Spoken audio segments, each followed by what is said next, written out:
Good morning. Welcome to Overcoming Life. I am your host, Opal Bailey.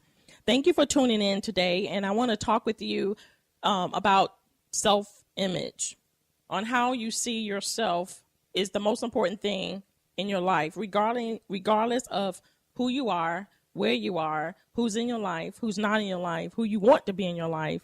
Your self-image is important.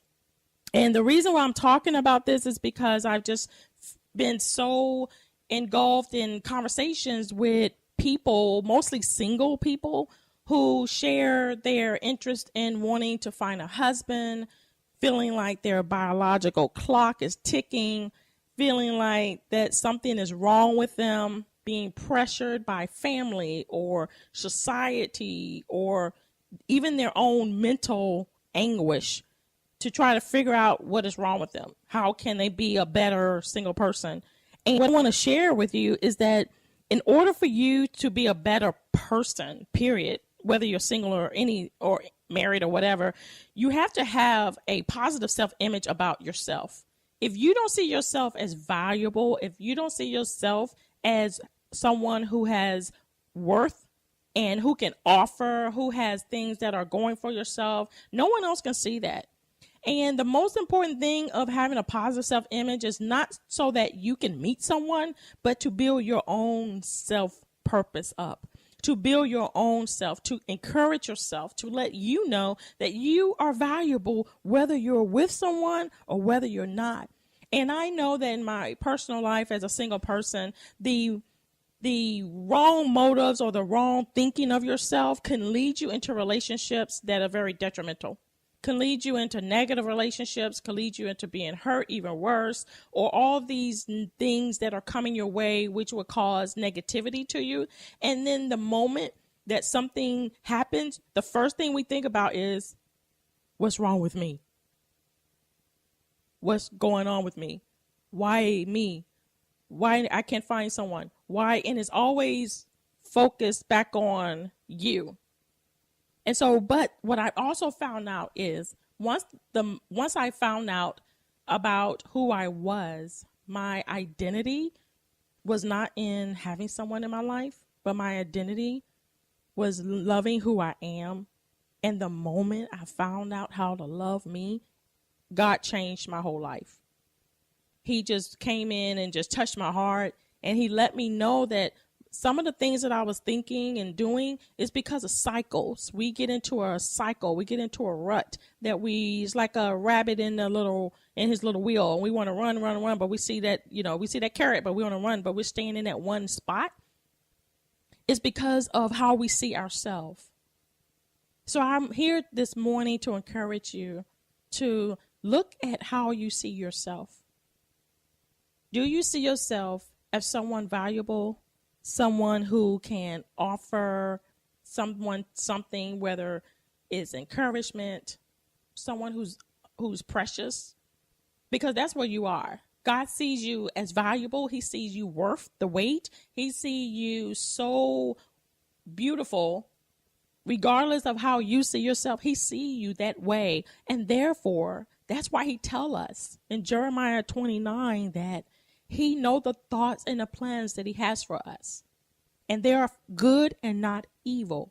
So if God knows the very thought and plans that he has for us, why are we running around trying to find a man and trying to make things happen in our life when the Bible clearly says that God knows what we need? And I could tell you the reason why we do that is because we don't know who we are. We don't know our self-worth.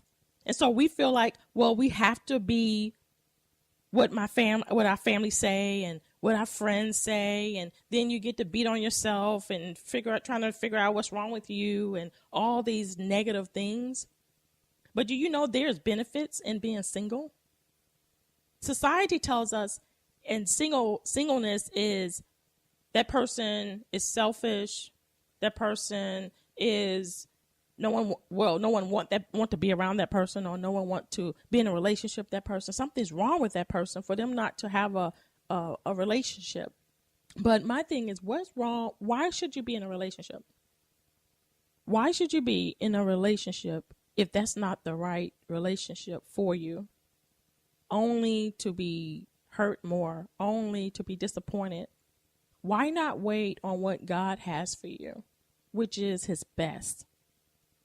To be in the right relationship with the right person so that both of you can flourish together in what God called y'all both to do.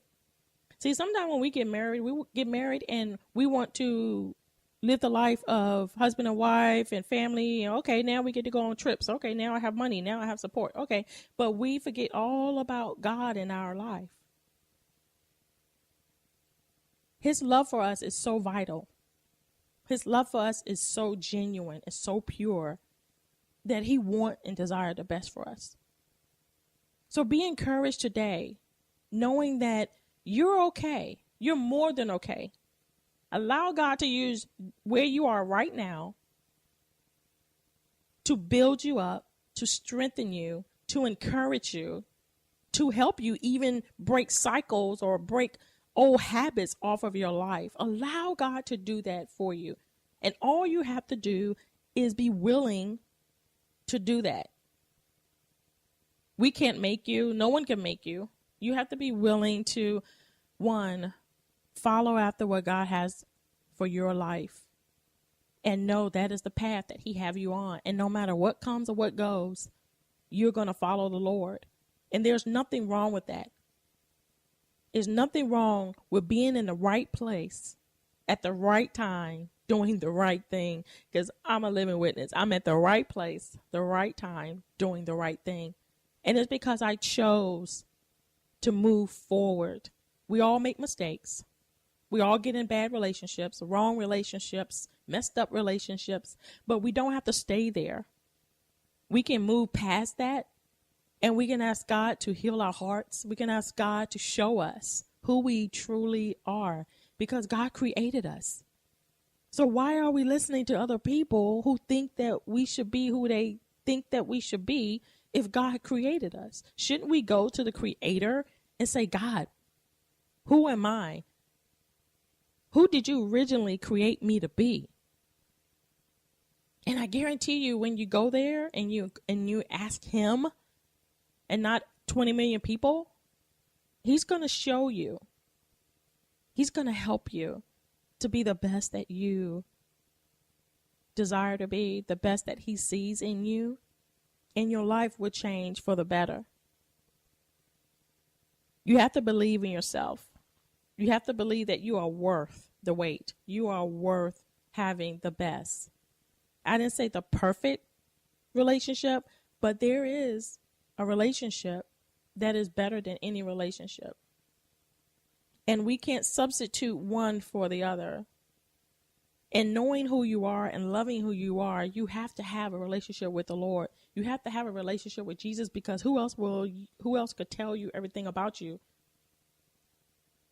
There's nobody else that knows your deep, deep inward parts. Yes, we have mothers and we have fathers, and yes, they raised us, and yes, but they can't go into those deep areas that God can get into. They can't go and touch that deep hurt that God can get into. They can't sit there and turn your life around when it was tossy-turvy and when you were just confused and God just straightened everything out, and now you're walking in newness. You're walking as a new person. You're walking healed. You're walking whole, and you're walking complete.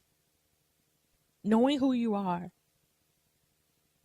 is vital to your singleness. Is vital to any person, really. But being that our topic is on singleness, is vital to your singleness. You have to walk in who you are. You have to believe that you are valuable. Because if you don't believe it, you can meet whoever it may be, and they won't treat you the way that you see yourself. If you see yourself valuable, they will treat you valuable. If you see yourself as invaluable, they will treat yourself that same way. So just know today that you are valuable. Know today that you are worth the best. The best way to face singleness is to know that God knows you and he knows the plan that he has for you. And where you are is just a season. It may not be where you will be in the next month or the next week, but it's just a season. And he has you in this season for a purpose, for a reason. Find out what that purpose and reason is, because God will show you. He's willing and able, and he's excited really to reveal to you his plans for your life. You don't have to walk around confused. You don't have to walk around tattered and torn and trying to please other people and trying to meet other people's expectations and their opinions based on what they think you should be or where you should be and who you should have or who you shouldn't have. It is time to just live for Jesus and let him shine and not continue to be on a prowl like someone who's desperate. You're single, but you don't have to be desperate, because when you become desperate, you do desperate things. The Bible tells us in Romans 12:2, do not be conformed to this world, this age, fashioned after and adopted to its external, superficial customs, but to be transformed, changed by the entire renewal of your mind, by its new ideas and its new attitude, so that you may prove for yourself what is the good and acceptable will of God, even the thing which is good and acceptable and perfect in his sight for you. That scripture, that verse right there says a lot, but I can't continue, and I have so much in me right now. But I know that I'm going to have to make it a part 2. And I just want to, again, thank you again for tuning in to Overcoming Life.